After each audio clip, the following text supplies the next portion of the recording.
हम लोग साफ दल के लोग हैं। हमारा दल, हमारे दल का सोच, हम आदरणीय स्वर्गीय रामविलास पासवान जी की विचारधारा पे चलने वाले सोच रखते हैं। एनडीए के साथ जो भी आना चाहते हैं उनका स्वागत है। वो आ रहे हैं, नहीं आ रहे हैं, तो अभी एनडीए में अगर आ रहे हैं तो अभी हैं कहाँ वो? हमारे आदरणीय मुख्यमंत्री जी वो खुद अब मानने लग गए हैं कि भाई शराब का धंधा पूरे प्रदेश में चल रहा है, जिसमें पटना नंबर 1 पर है। बिहार सरकार को हम लोगों ने आज जब हमारी मीटिंग हुई उसमें हम लोगों ने, हमारे राष्ट्रीय अध्यक्ष जी ने, आदरणीय केंद्रीय मंत्री पशुपति कुमार पारस जी ने ये डिमांड भी किया है कि इसको मुक्त कर दिया जाए। नमस्कार, आप देख रहे हैं देशवा न्यूज और मैं हूं आपके साथ दक्षा प्रिया। देखिए, आज बहुत ही खास मेहमान हमारे साथ मौजूद है। हमारे साथ मौजूद है सांसद प्रिंस राज और राष्ट्रीय लोक जनशक्ति पार्टी के प्रदेश अध्यक्ष भी हैं। सबसे पहले मैं प्रिंस जी का देशवा न्यूज में स्वागत करना चाहती हूं। बहुत बहुत धन्यवाद जी। प्रिंस जी, देखिए, आज 23 वर्ष पूरे हो चुके हैं लोक जनशक्ति पार्टी को, क्या कुछ कहें?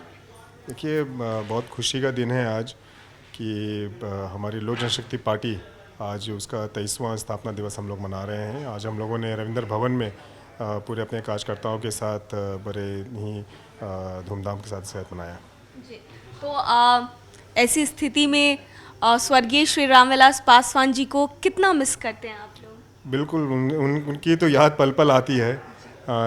जिस तरीके का उनका व्यक्तित्व था, और हमारे पिताजी स्वर्गीय रामचंद्र पासवान जी, दोनों का जिस तरीके का व्यक्तित्व रहा और पार्टी को सींचने का काम जैसे तीनों भाइयों ने किया, और वो उनकी मेहनत, आज पार्टी का हम लोग 23वां स्थापना दिवस मना रहे हैं, तो जाहिर सी बात है हर दिन उनकी याद आती है, लेकिन खासकर आज ऐसा ओकेजन है कि उनकी बहुत याद आ रही है। थोड़े तीखे सवाल करना चाहूँगी, उम्मीद है कि आप जवाब देंगे बहुत ही मुखरता के साथ। देखिए, कहीं ना कहीं बीजेपी में मतलब एनडीए के साथ आने से चिराग पासवान के, ऐसा नहीं लगता है बीजेपी आप लोगों को इग्नोर कर रही है? नहीं, वो आए कहाँ हैं साथ में?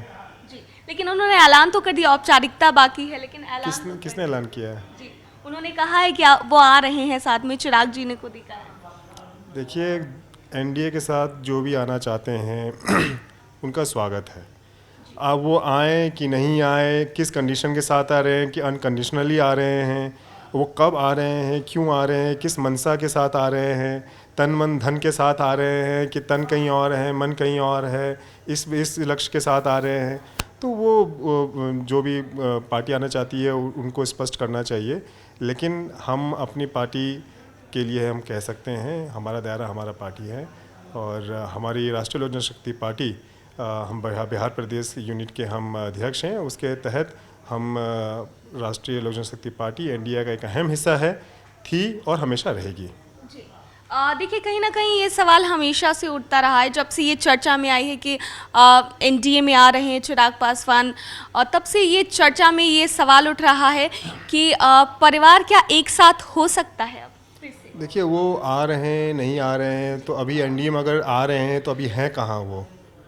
क्या अभी वो महागठबंधन में है?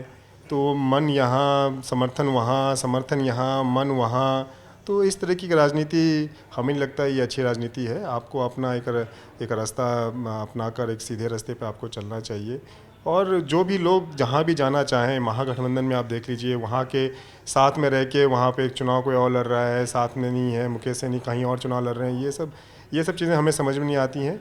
हम लोग साफ दल के लोग हैं। हमारा दल, हमारे दल का सोच, हम आदरणीय स्वर्गीय रामविलास पासवान जी की विचारधारा पे चलने वाले सोच रखते हैं। उनकी विचारधारा को, बाबा साहेब भीमराव अम्बेडकर जी की विचारधारा को हम लोग आगे बढ़ाने का काम करते हैं, और उनके दिखाए गए पद चिन्हों पर चलने का काम करते हैं। तो देखिए, कहीं ना कहीं लोक जनशक्ति पार्टी रामविलास जिस तरीके से पूरे प्रदेश में प्रचार प्रसार करी है, हर जिलों में आपने देखा होगा, तो राष्ट्रीय लोक जनशक्ति पार्टी अपने आप को मजबूत करने के लिए क्या कुछ कर रही है? नहीं, हम लोग सभी दल कुछ ना कुछ अपने पार्टी को मजबूती करने के लिए आगे कुछ ना कुछ काम करते रहते हैं। दूसरे दल क्या कर रहे हैं, नहीं कर रहे हैं, उससे हमें कुछ लेना देना नहीं है। हम लोग अपने दल को मजबूत करने के लिए सभी प्रयास हम लोग कर रहे हैं। ज़िला ज़िला हम लोग जाके संगठन की हम लोग रिव्यू कर रहे हैं, संगठन हमारा कैसे आगे बढ़ रहा है, सदस्यता अभियान कैसे आगे बढ़ाया जाए, वहाँ के मुख्य वहाँ पे क्या दिक्कतें हैं, वहाँ पे समस्याएं क्या हैं, वो लोगों से पूछ कर उसके समाधान बिहार में क्या हो रहा है। आप देख ही रहे हैं जब से ये महागठबंधन की सरकार बनी है, आए दिन जिस तरीके से दिन दहाड़े हत्या लूटपाट हो रही है, तो ये सब चीज़ें हम लोग संज्ञान में लेते हैं। चाहे बिहार सरकार को इसके बारे में अवगत कराना हो, कि जिला प्रशासन को इसके बारे में अवगत कराना हो, ये हम लोग काम करते हैं। अच्छा, जिस तरीके से जैसा कि आपने बताया जो भी घटना हुई, वैशाली की घटना हुई, जो इतने लोग मारे गए, बहुत ही दर्दनाक वो दुर्घटना थी, इसको लेकर के क्या कुछ कहेंगे? देखिए, सिर्फ वैशाली की घटना ही नहीं उसका जिक्र करेंगे। समस्तीपुर में भी ऐसे एक घटना घटी है जहाँ पे एक वाहन चालक ने करीबन 15-16 लोगों 19 लोगों पे उसने गाड़ी चला दी, जिसमें से 8-9 लोग गंभीर रूप से बिल्कुल नहीं उनके घायल हैं। तो ये और जो भी इस तरह की घटना सामने आती है, एक ही उसमें जो कॉमन चीज़ सामने आता है वो ये कि भाई शराब पी के गाड़ी चला रहा था। हमारे आदरणीय मुख्यमंत्री जी वो खुद अब मानने लग गए हैं कि भाई शराब का धंधा पूरे प्रदेश में चल रहा है, जिसमें पटना नंबर 1 पर है। वो बोल कैसे रहे, उनको तो ये बात बोलनी नहीं चाहिए। जब एक तरीके का ये विफल चीज़ हो चुका है, हर कोई कारोबारी बन चुका है, हर कहीं ये इसका व्यापार हो रहा है और लोग नकली दारू पी के मर रहे हैं, नकली दारू पी के। और फिर बिहार सरकार ये लेके आती है कि जो लोग तारी बेचते हैं उस पर प्रतिबंध लगा देना। तारी कौन बेचता है? तारी गरीब लोग बेचते हैं, पेड़ पे चढ़ के तारी निकालते हैं, सब कुछ करते हैं। आप सब चीज़ पे इस तरीके से कर रहे हैं, लेकिन ये नहीं सोच रहे हैं कि इससे नुकसान कितना ज़्यादा है, नहीं है। बिहार सरकार को हम लोगों ने आज जब हमारी मीटिंग हुई उसमें हम लोगों ने, हमारे राष्ट्रीय अध्यक्ष जी ने, आदरणीय केंद्रीय मंत्री पशुपति कुमार पारस जी ने ये डिमांड भी किया है कि इसको मुक्त कर दिया जाए। मुजफ्फरपुर में कुर्नी विधानसभा चुनाव होने वाले हैं, इसको लेकर के पार्टी की क्या कुछ तैयारियां हैं? पूरी हम लोग चुनाव प्रचार में लगे हुए हैं और हमारे पार्टी के सभी जो प्रकोष्ठ के अध्यक्ष हैं, हमारे तमाम कार्यकर्तागण, सभी कोई वहाँ पे पूरे जोशों से वहाँ पे जोरों शोरों से लगे हुए हैं। और हमारे एनडीए के जो प्रत्याशी गुप्ता जी हैं उनको जिताने में हम लोगों की एक अहम भूमिका रहेगी। और वहाँ का माहौल भी एनडीए पक्ष में है। जिस तरीके से वहाँ उपचुनाव हो रहे हैं, आप उसके अगर उसकी वजह आप देखें क्यों हो रहा है, तो वहाँ की जनता भी समझदार है और हमें लगता है कि इस बार एनडीए के पक्ष में वोट होगा, जीत होगी। जी। लोकसभा चुनाव को लेकर के सवाल करना चाहूँगी। लोकसभा चुनाव को लेकर के क्या रणनीतियाँ तय की जा रही, क्योंकि सभी पार्टियाँ अब तैयारियों में लग चुकी है लोकसभा चुनाव को लेकर, तो राष्ट्रीय लोक जनशक्ति पार्टी की क्या रणनीति है अब लोकसभा चुनाव को लेकर के? देखिए, हम लोग सब जिला में हम लोगों ने भ्रमण किया, हमारे पदाधिकारी सभी जिला में गए, संगठन को हम लोग मजबूत कर रहे हैं, संगठन को रिव्यू कर रहे हैं, जहां त्रुटि है उसको ठीक कर रहे हैं और कहां पे स्कोप है आगे बढ़ने का वो लोग कर रहे हैं, ताकि जब 2024 का चुनाव आए या जिस तरीके के आज हम लोग कुर्नी के चुनाव में है, इस तरीके की कोई भी परिस्थिति बनती है तो उस चीज़ के लिए हम लोग तैयार रहें। ये नहीं हो कि जब वो कोई परिस्थिति आई, चुनाव आए, तब हम लोग कमर कस लें, ऐसा नहीं है। हम लोग आज से तैयारी करते हैं ताकि हम अपने प्रत्याशी को या गठबंधन दल के प्रत्याशी को जिताने में कम से कम हम लोगों का एक अहम भूमिका वहाँ होनी चाहिए। जी।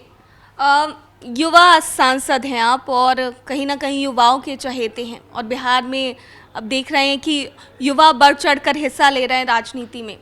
अगर तेजस्वी यादव भी एक तरफ हैं युवा नेता, और बिहार में लोग युवा को पसंद कर रहे हैं। आप एक युवा सांसद हैं, युवाओं को क्या संदेश देना चाहेंगे? देखिए, हम युवाओं को यही संदेश देंगे कि गलत नीतियों पे ना चलें, गलत लोगों का साथ ना दें, गलत चीज़ों में ना पड़ें, सक्षम बने, पढ़ाई लिखाई करें और देश को आगे बढ़ाने, प्रदेश को आगे बढ़ाने में योगदान दें। देखिए, समस्तीपुर आपका संसदीय क्षेत्र है और दर्शक भी जानना चाहेंगे, समस्तीपुर के भी तमाम दर्शक जानना चाहेंगे और बिहार के भी तमाम दर्शक जानना चाहेंगे कि क्या कुछ कार्य, जब से आप वहाँ के सांसद बने हैं तब से क्या कुछ कार्य जो है वहाँ पर आपने किया है? देखिए, 2019 में जब बाई इलेक्शन हुआ, हमारे पिताजी इसके पहले सांसद थे। उसके बाद फिर जब उनके गुजर जाने के बाद फिर हमें वहाँ की जनता ने हमें आशीर्वाद दिया, वहाँ की सेवा करने का हमें मौका मिला। लेकिन उसके बाद ही जिस तरीके से पूरे विश्व में जो कोरोना की महामारी आई, उसमें 1.5-2 साल जिस तरीके से लोग इसमें जूझे रहे हम लोगों के ऐच्छिक फंड से भी वहाँ पे कई चीज़ें बांटी गई। हमने अपने निजी फंड से भी वहाँ पे कई लोगों की कई सेवा की। वहाँ पे सैनिटाइज़र, मास्क, इस तरीके का अनाज हो, ये सब चीज़ें करने का प्रयास किया। जब ये लॉकडाउन हटा तब हमें क्षेत्र में जाने का मौका मिला और लोगों के बीच में जाने का मौका मिला, और जितनी भी तमाम केंद्र की योजनाएं, प्रधानमंत्री ग्राम सड़क योजना हो या विकलांग के लिए हो या सड़क हो या फिर जितने भी अस्पताल की योजना ये है, वो लोग हम लोग केंद्र के लाने के हमने प्रयास किया।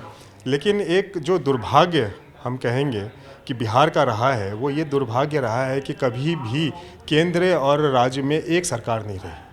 वो कुछ समय के लिए मौका मिला था। आप देखिए, जब मौका मिला तो कितनी अच्छे से काम हो रहा था। हमारे क्षेत्र के जो मुख्य कुछ मुद्दे हैं, जैसे मुक्तापुर गुमटी हो गया या फिर भोला टॉकीज गुमटी हो गया, इस तरीके के जो मुख्य वहाँ पे मुद्दे हैं, इस पे भी काम हो रहा था। उस पर काफ़ी हम लोग आगे तक बढ़ गए। DPR तैयार हो गया, नक्शा तैयार हो गया, ये हो गया। लेकिन दुर्भाग्यपूर्ण जिस तरीके से नीतीश कुमार जी ने सत्ता गठबंधन बदला और गठबंधन बदलकर महागठबंधन की सरकार आ गई, इसमें बिहार की जनता या हमारे जिला या हमारे संसदीय क्षेत्र के लोगों को क्या लाभ मिला?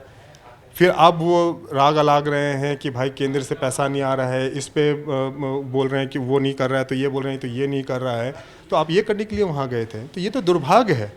जितनी चीज़ें हो सकती हैं केंद्र सरकार और राज्य सरकार एक सरकार होने पे, उस चीज़ से बिहार पिछड़ गया। ये बहुत दुर्भाग्य की बात है। चलिए, आखिर में देशवा न्यूज़ के दर्शकों को क्या संदेश देना चाहेंगे? प्रिंस राज, युवा सांसद। हम ये संदेश देना चाहेंगे कि आप लोग सच्चाई का साथ दें और देश की तरक्की में अपना अहम भूमिका निभाएं। धन्यवाद।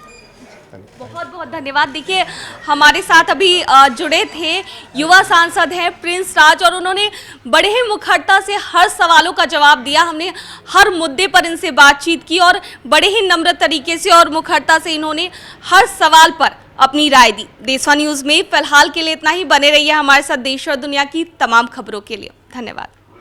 सिर्फ खबर दिखाना देशवा न्यूज का मकसद नहीं, देशवा न्यूज की कोशिश है कि समाज की सूरत बदलनी चाहिए। देशवा न्यूज पर वीडियो देखने के लिए लाइक करें, सब्सक्राइब करें, साथ ही बेल आइकन दबाना न भूलें।